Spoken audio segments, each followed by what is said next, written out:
Good morning. You're watching Our Southern Virginia Life. It is November 6, 2024. And we had a good day yesterday. I want to just talk about that for a moment. Christians, right? I believe it's every American's civic duty to cast our vote.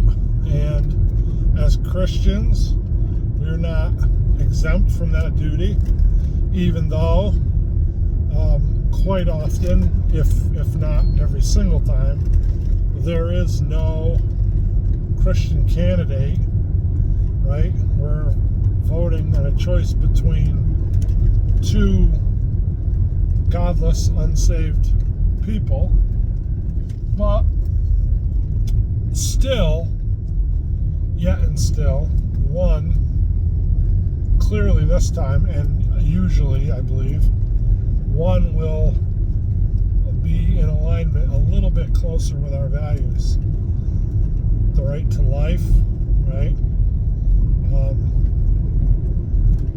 People knowing what bathrooms to use, what sports teams to play on, gender-wise. There's issues that go along with all those things. Indoctrinating our youth into making life changes on their bodies that they are not equipped to make when they're 5 or 7 years old.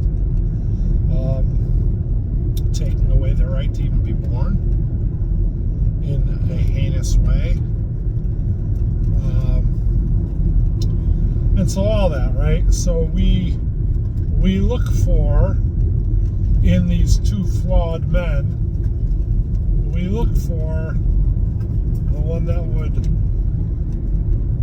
line up closer with our values, realizing that none of them are perfect, neither of them are really living for or serving God, and we continue to pray for whoever's put in that they would come to that realization, right? That they come to the saving knowledge of the Lord Jesus Christ.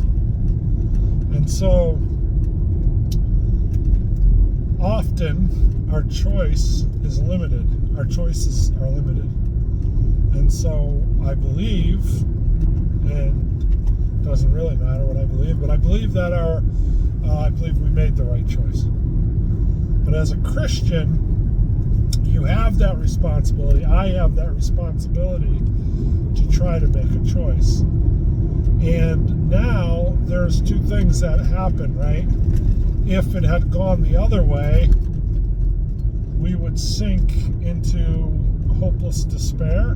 That might be slightly exaggerated, because our hope should always be in the Lord, not in man. But often, even as Christians, we lose sight of that or track of that. So we would maybe reach a lower level of hopelessness, higher level of hopelessness, however you want to look at it, right? Or it goes the way we do and we get complacent, which is equally as dangerous.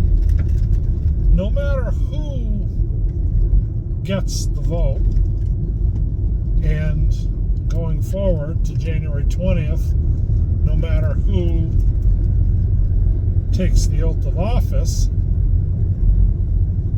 as a Christian, as Christians, as the church, our mission has not changed. Our purpose for being here is not altered one bit.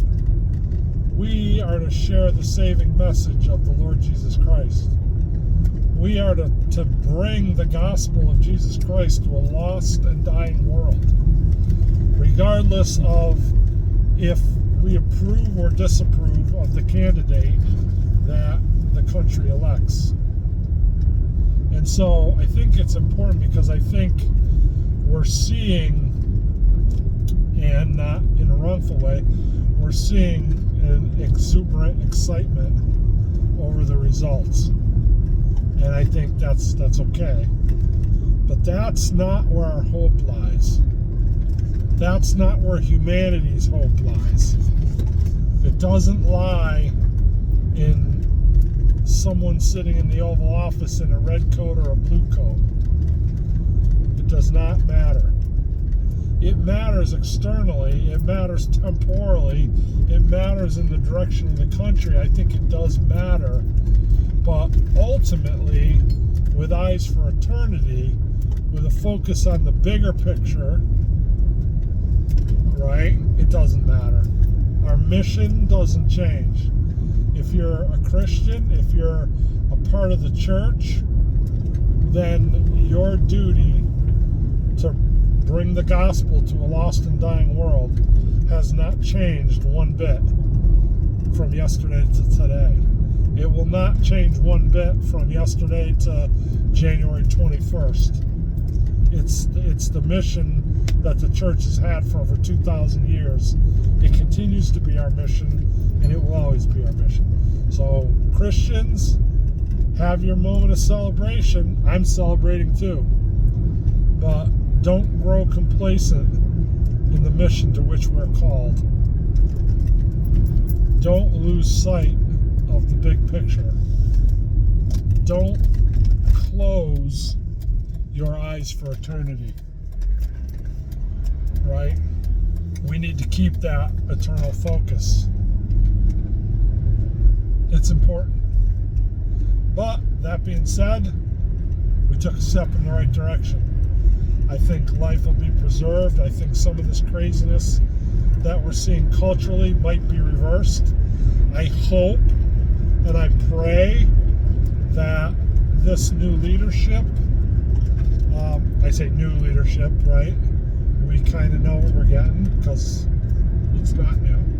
But I hope that it can move us culturally, morally, spiritually, and physically in a direction that closer aligns with our values as Christians. Thanks for watching. God bless you.